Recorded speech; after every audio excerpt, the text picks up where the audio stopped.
Olá, sejam muito bem-vindos para mais uma aula do nosso curso de Estatística e Geotecnia. Hoje nós estamos na nossa aula 2. Sem mais, nós estamos aqui na nossa página, para vocês que estão aqui pela primeira vez, página bendavid.github.io, curso. E a opção Estatística e Geotecnia, estamos aqui na introdução ao R, aula. E vamos aqui para a nossa aula 2. Na nossa aula 2, vamos aqui na nossa apresentação de hoje, que é o nosso slide 2, cujo o objetivo é falar como o R trabalha. Então, temos como filosofia de trabalho o selo Democratizando Conhecimento. Desejamos o apoio, quer dizer, agradecemos o apoio do SEAC, que vai ser o Clube de Engenharia Assistida por Computador, o projeto que vai emitir os nossos certificados, e a UFSJ, nosso livro de apoio, que é o R Básico, e as características gerais que nós temos do R. O R, ele é um software livre de código aberto. Em suma, significa dizer que nós temos um programa que não é uma caixa preta. Qualquer dúvida que você tiver sobre o que acontece por trás dessa linguagem, você consegue ter acesso a todos os códigos. Significa dizer que qualquer dúvida de uma implementação que alguma outra pessoa tenha feito e esteja acessível dentro do R, você pode saber como é que isso foi desenvolvido. Ele é de escopo léxico. Significa dizer, em termos gerais, isso como um paradigma da programação, que a definição de alguns argumentos ou de alguns objetos dentro de uma determinada função, se ela não existe, nós podemos ir para o escopo superior ou na realidade. O R procurará no escopo superior dessas funções. Vamos aprender, isso é um assunto relativamente, vamos dizer assim, intermediário em termos de conhecimento da parte de linguagem de programação, mas vocês, dessa área aplicada da geoestatística, o que você precisa saber é que essa característica significa dizer que se uma determinada variável, objeto, não foi encontrado dentro do corpo da função, ela pode ser buscada na parte superior, no ambiente superior dessa função. É uma linguagem interpretada. Significa dizer que eu não preciso de compilador e interpretador em separado. A linguagem por si só, ela já consegue, ao você repassar as linhas de código, ela já consegue compilar, interpretar e soltar o output todo de uma vez. Os 3 princípios do R que nós temos, a gente buscou essa informação lá no livro Extended R. Do John Chambers, 2016, em que ele diz que tudo que existe no R é um objeto.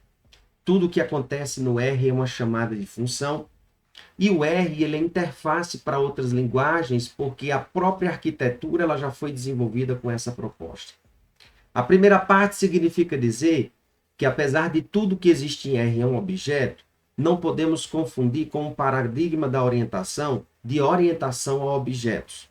Também é um paradigma em que necessita de um pouco de conhecimento de linguagem de programação de uma forma básica, mas vocês, em termos aplicados, só precisam entender que apesar de tudo em R ser um objeto, nem tudo é orientado a objetos. Desejam um aprofundamento a mais? Vai lá no nosso livro R Básico, que a gente discute um pouco sobre isso. Claro que o aprofundamento do paradigma da orientação a objeto vai estar lá na nossa coleção do Estudando no Ambiente R, no R intermediário, cujo livro ainda está em desenvolvimento. Tudo que acontece em R é uma chamada de função. Então, quando você faz uma operação básica de aritmética, por exemplo, de soma, quando você pega 2 números e usa o símbolo da cruzinha, que é o símbolo de adição, e soma com outro número, aquele símbolo, na realidade, ele é um operador, ele é uma função, e que, na realidade, aquele símbolo por trás está chamando uma função que realizará essa soma. Entenda que para nós, como função, não uma função matemática, uma função cujo objetivo é resolver algum algoritmo, alguma etapa de conclusão para uma determinada operação. Quer seja para copiar uma coisa e colar outra, quer seja para eu simplesmente refinar o meu banco de dados com objetos ausentes, com valores ausentes. Tudo isso a gente pode dizer que eu posso criar uma função para realizar todas essas etapas.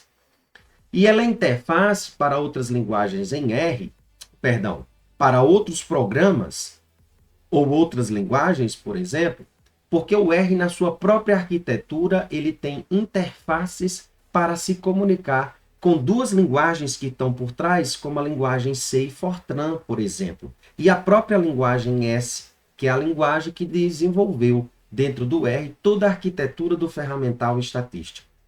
Então, ela, por já ter toda essa arquitetura, a implementação, a integração com outras linguagens são partes do R.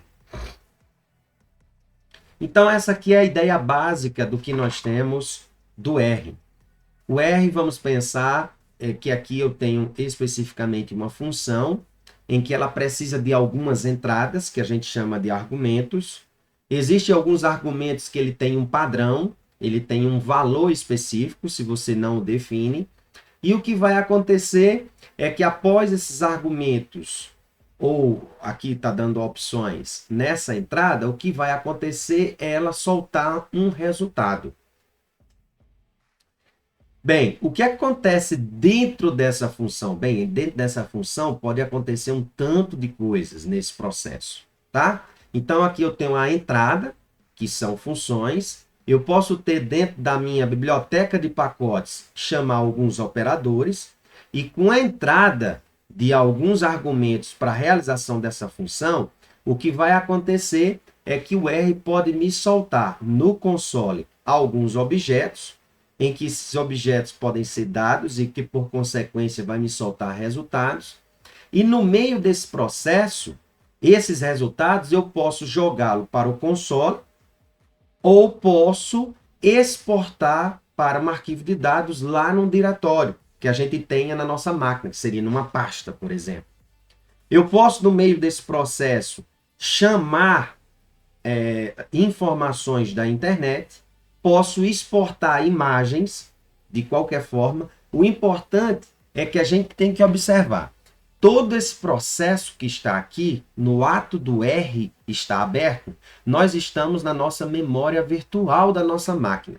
Significa dizer que se essas operações aqui eu não salvar internamente no meu computador, ao desligar o R, essa memória virtual ela é superficial, vamos dizer assim, ela se apaga. Eu não consigo mais resgatar facilmente da memória do computador. Mas, se eu pegar todo esse processo aqui e eu salvar em um script ou exportar informações de tal modo que isso fique no meu computador, nós vamos passar essas informações para o que a gente chama de memória de armazenamento, em que, se eu quiser novamente resgatar as linhas de código que eu criei para a realização dessa função, como isso foi armazenado na memória de armazenamento, eu consigo recuperar e abrir novamente no R. Caso eu tenha feito todo o procedimento de uma vez só, sem salvar na minha máquina, tudo isso fica na memória virtual e após finalizar as realizações e execuções do R e desligar o R, a linguagem em si, o seu interpretador, significa dizer que tudo isso eu perco. Ok? Bem, aqui nós temos a ideia dos três princípios do R. Nós temos essa flechinha, que é como se ela estivesse apontando para esse nome aqui, X, e o que ela está dizendo aqui simplesmente aqui é o seguinte, ó, eu tenho esse valor 10, e eu quero associar este nome X a este valor 10, de tal modo que se eu precisar recuperar este valor 10, eu não preciso digitar 10 novamente. Basta eu digitar o nome que está associado com esse valor. E aí, ao digitar e apertar a tecla Enter ou o botão Run lá no RStudio, o valor 10 é recuperado para mim. Significa dizer que aqui nós temos a criação de um objeto, todas essas três etapas. Ó, isso é um objeto, isso é um objeto e isso é um objeto. Agora, esse símbolo aqui que está aqui por trás, ele tem uma realização de uma chamada de função em que ele faz com que a associação desse nome a este objeto fique armazenado numa locação que a gente chama de ambiente, que é o local onde as ligações dos nomes se associam a objetos. Quero recuperar, quando eu digito o X, por trás o R está realizando uma chamada de função chamada print, em que ele pega, ao executar esse print, e imprime o valor em que este nome X está associado com este valor. Onde é que ele capta essa informação? Lá no ambiente.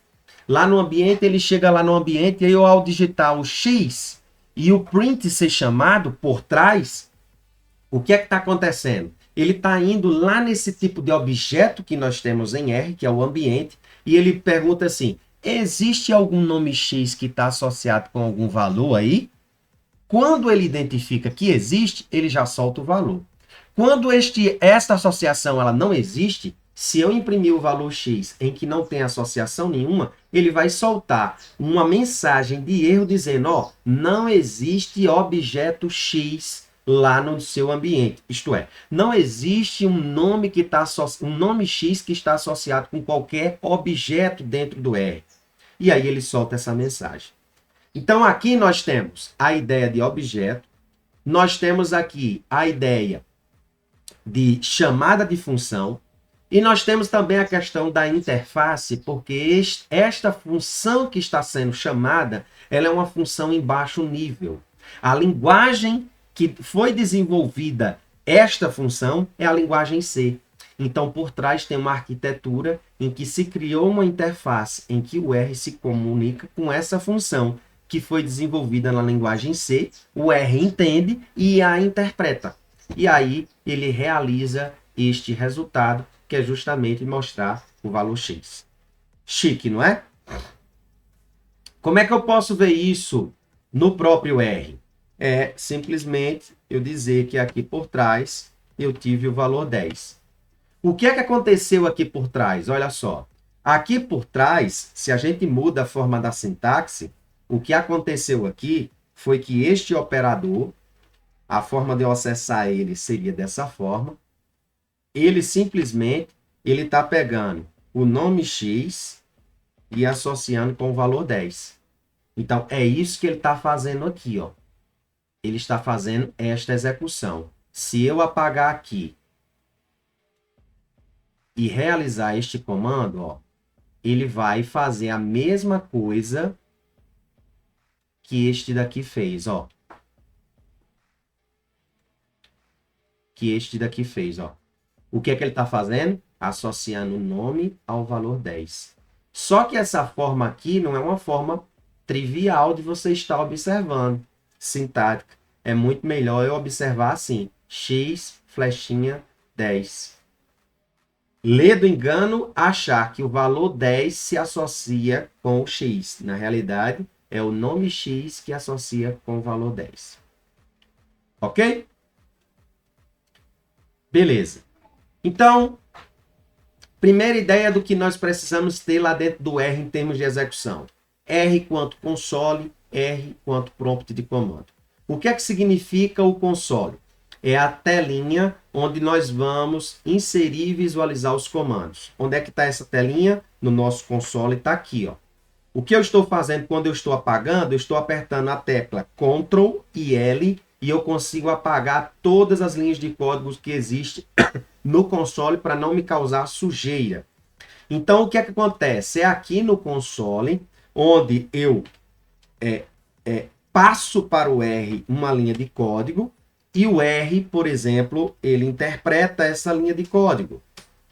Então, aqui dentro, nós dizemos que o código R ele é interpretado porque, veja, isso aqui é como se estivesse em linguagem em nível superior, entre o usuário e a linguagem R.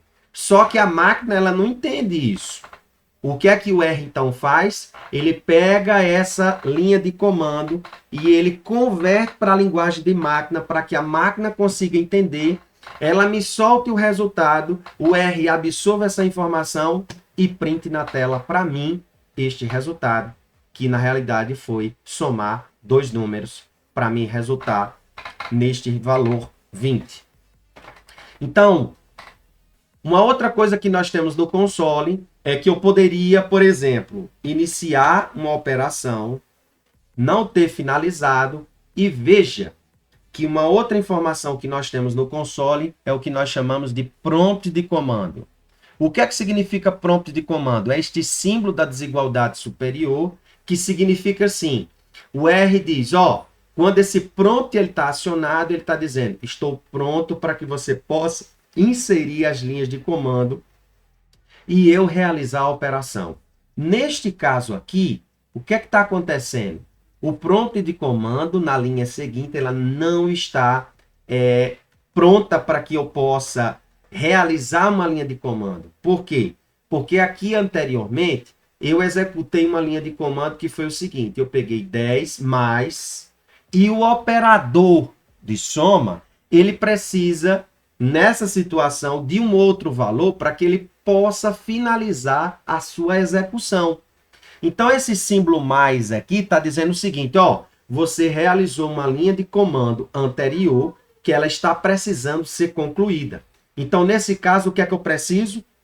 Inserir o outro valor para que ele possa concluir. Ao concluir, ele imprime na tela e o prompt de comando, na sequência, ele é acionado porque ele está dizendo, ó, pode realizar uma nova linha de comando que eu estou pronto para executar e soltar o resultado para você. Então, esta é a ideia de console e prompt de comando. Ok? Então, aqui nós já mostramos, por meio desse exemplo, esta ideia. Então, aqui nós podemos, nessas situações, mudar o símbolo de prompt de comando. Aqui, nesse caso, não está sendo apenas a desigualdade superior, eu estou colocando com esse comando aqui o R e o mais. Então, ele passa a me mostrar o prompt de comando com essa simbologia agora. Que isso é apenas um detalhe simples. Lembra do que eu falei que o valor X se associa com na realidade, o nome X se associa com o valor 10? Estes nomes, existe uma regra, porque eu não posso colocar qualquer nome, que é o que nós chamamos. Quais são os nomes permissíveis nessa situação? Os nomes permissíveis nessa situação é o que nós chamamos de nomes sintáticos e não sintáticos. Então, vejamos algumas regras. Nomes sintáticos deve consistir apenas de letras, dígitos, ponto e underline. Os nomes devem ser iniciados por uma letra ou um ponto não seguido de número. Exemplo, ponto 1, 2, 3, 1, 1, N. Nessas situações, quando isso acontece, este nome é não sintático. Por quê? Porque ele infringiu essa regra de não iniciar por uma letra. Na realidade, os nomes devem ser iniciados por uma letra ou um ponto não seguido de um número. Então, aqui nesse caso, esse ponto aqui... voltar. Os nomes devem ser iniciados por uma letra ou um ponto não seguido de número. Nesse caso aqui, vamos visualizar esta situação. Eu tenho aqui um nome que eu vou colocar, 1, 2, 3, que vai se associar com o valor 10. O que é que ele está me dizendo? Ó, este caso aqui, este nome é um não sintático, porque está iniciado por ponto, beleza, mas como a sequência é por um número, isto não pode, tá? Uma outra situação, vamos ver essa daqui. Essa daqui já não foi problema nessa situação. O que acontece é que esta associação acaba não aparecendo aqui, porque isso aqui é como se fosse um nome que a gente fala oculto. Ele não é visualizado no ambiente global. É como se a gente dissesse que isso são variáveis internas quando a gente está desenvolvendo um pacote. Mas o nome é sintático nessa situação. Ok? O que é que nós temos mais aqui de informação? As letras maiúsculas e minúsculas, elas se distinguem. Então, significa dizer que se você, no R,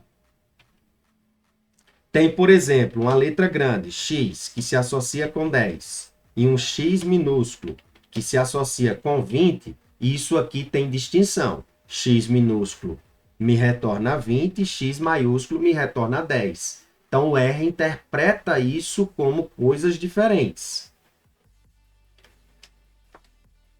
O que é que nós temos mais? Não pode iniciar por um underline ou dígito. É retornado um erro, caso isso ocorra.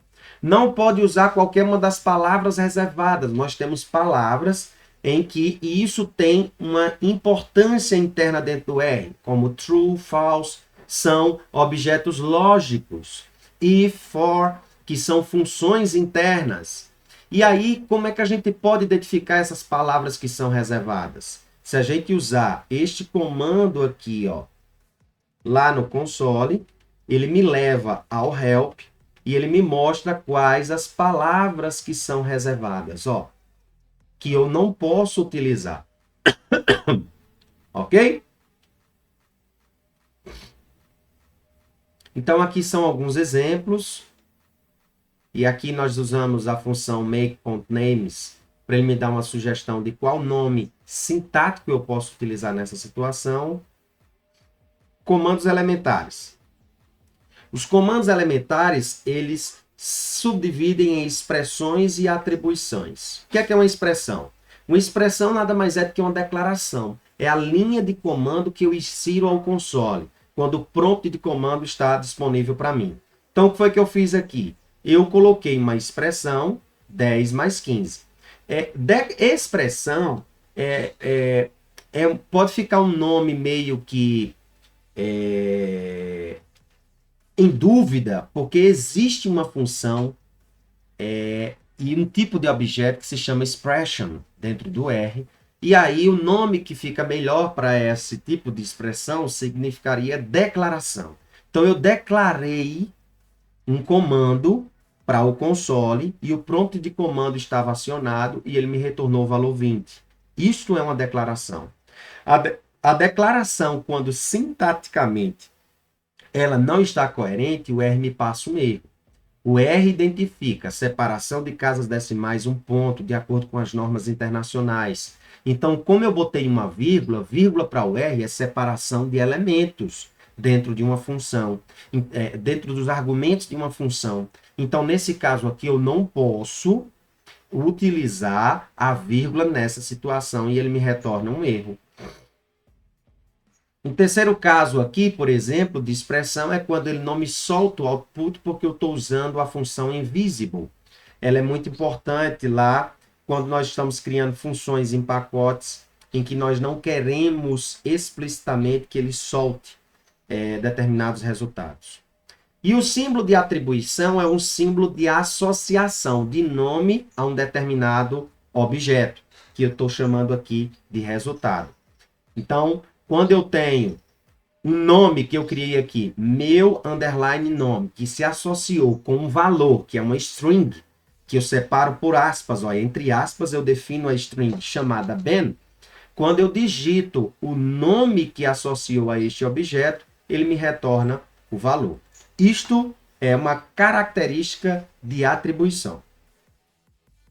Erroneamente afirmamos que criamos um objeto meu nome. A gente diz muito isso em R, né? No RStudio, esta execução ela é realizada da seguinte forma. Se eu estiver no console, eu digito apenas o botão Enter. E se eu estiver no script, eu digito o Ctrl mais Enter. O que é que eu estou querendo falar com isso? Aqui, por enquanto, eu estou apenas no console. Nós mostramos nas aulas anteriores que o RStudio ele tinha quatro quadrantes. E aqui acaba não aparecendo porque eu não abri um script, que nós vamos ter uma aula para isso. Então, aqui, quando eu faço... Vamos apagar aqui. Aqui, quando eu faço x se associa ao valor 10, eu posso ou digitar o botão Run, aqui, ó. E o que é que eu estou fazendo quando eu digito o botão Run? Esta linha de comando está no script. O que é um script? Ela é simplesmente um arquivo de texto em que, se eu salvar na minha máquina, aquilo vai ficar na minha memória de armazenamento. Eu consigo recuperar depois que eu desligo o R aqui, nesta situação. Então, nessa situação aqui, eu estou armazenando, eu estou guardando esse script no arquivo de texto que eu posso recuperar. Só que isso daqui não é executável dentro do R. Eu tenho que pegar essa informação, passar para o console e o console interpretar. Então, como é que eu faço isso? Digitando o botão Run. Então, o botão Run, ele passa para o console automaticamente o interpreta. Digitei aqui o nome X, ele me retorna o valor 10. Então, nesse caso aqui, esta execução de vir para cá e passar para aqui, isso aqui pode ser feito com o botão Run ou com as teclas de atalho ao mesmo tempo. Segura o botão Ctrl e aperta o botão Enter quando o meu cursor está na linha de execução. Ok?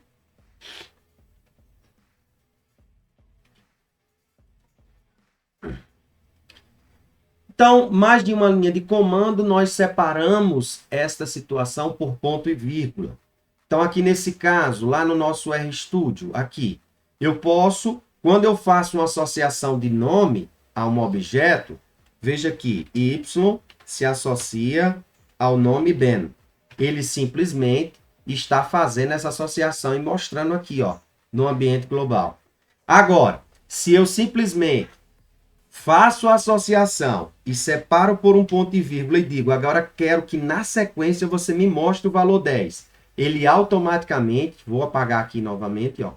Ele automaticamente, o que é que ele vai fazer? Ele executou essa linha de comando, ou seja, fez a associação, e na sequência por trás o print foi acionado. Ele já me mostrou o valor em que Y está associado. Então, o que foi que eu fiz aqui? Eu fiz duas execuções de linha de comando. Ou, na realidade, em uma execução, em uma linha de comando, eu fiz duas operações de declaração, tá? Que é o que nós estamos querendo dizer aqui. Então, aqui nós já falamos da questão do prompt de comando e o símbolo mais, falamos anteriormente. Uma outra coisa que é muito interessante, que aparece para vocês aqui pela primeira vez, é que toda linha de comando, cujo primeiro símbolo é o hashtag, o jogo da velha, isso não é interpretado pelo R. Isso vai ser dado para nós como uma mensagem que nós estamos querendo fazer, um comentário que nós estamos querendo mostrar para o que vai acontecer na sequência. Isso é muito importante quando a gente cria um script e eu não só ponho linhas de comando, eu comento o que eu estou fazendo. Para quê? Para que quando eu guarde e volte a recuperar ou compartilhe isso com alguém, as pessoas saibam o que é que eu quis escrever com aquela linha de comando. Isso é muito importante. Então, chamadas e correções de comandos anteriores. Uma coisa que é bem interessante no RStudio, no R também você consegue fazer, é o seguinte. Todas aquelas linhas de comando que eu fiz anteriormente, lembram? Y associa com Ben, X se associa com 10. Tudo isso fica numa memória temporária no R, em que se eu apertar no teclado seta para cima, ele vai me retornando todas as execuções, ó, seta para cima, ele está me recuperando todas as declarações que eu fiz anteriormente, ó. E isso a gente consegue recuperar. Isso é temporário. Essas informações, elas podem ficar armazenadas em arquivos que você pode salvar ou não. Então, dependendo, se você fechar o R agora e abrir novamente, essas informações podem estar disponíveis ou não. Ambiente global. Bem, o que eu falei para vocês sobre a questão do ambiente global é que o ambiente global nada mais é do que um objeto que armazena as ligações de nomes a objetos. Isso significa dizer que quando eu faço essa execução, lembra que eu falei para vocês, o R passa essa informação baixo nível para a linguagem de máquina, aquilo é alocado na memória interna do computador, em que quando o ambiente guarda essa ligação, o que é que acontece em R? Eu, por exemplo, peguei X se associa com o valor 20. Quando eu digito X, o que é que o R faz? O R vai no ambiente global e pergunta, existe alguma associação desse nome X com algum objeto? O R diz, ó, existe. O que é que ele faz? Ele vai lá na memória que foi alocada para armazenar esse valor e recupera mostrando para nós na tela. Então, todo esse processo, o ambiente global passa a ser uma ferramenta, um objeto muito importante dentro da linguagem. Então, eu consigo criar diversas associações e por meio da função ls, eu consigo verificar quais são os nomes que existem no ambiente global para que eu possa recuperar. E onde é que eu verifico isso? Né? Lá no nosso RStudio, no terceiro quadrante. Então, é aqui onde eu consigo, na aba Environment, que é ambiente, eu consigo verificar quais as associações de nomes que existem aqui. Então, aqui, por exemplo, nessa situação, como eu já apaguei com a vassourinha diversas associações, significa dizer que aqui eu só tenho uma ligação de y com o valor ben. Aqui são os exemplos que eu mostrei para a situação anterior. E era isso que queríamos tratar nessa aula de hoje. Espero que vocês tenham gostado. Pedimos a recomendação para que vocês, voltando aqui, ó, vocês leiam o capítulo 3, para que quando nós formos fazer nossa primeira discussão, vocês estejam afiados com as suas dúvidas e a nossa discussão possa fluir para que todas as dúvidas sejam sanadas. Espero que tenham gostado. Lembrem-se que o conhecimento é uma liberdade necessária. Fui!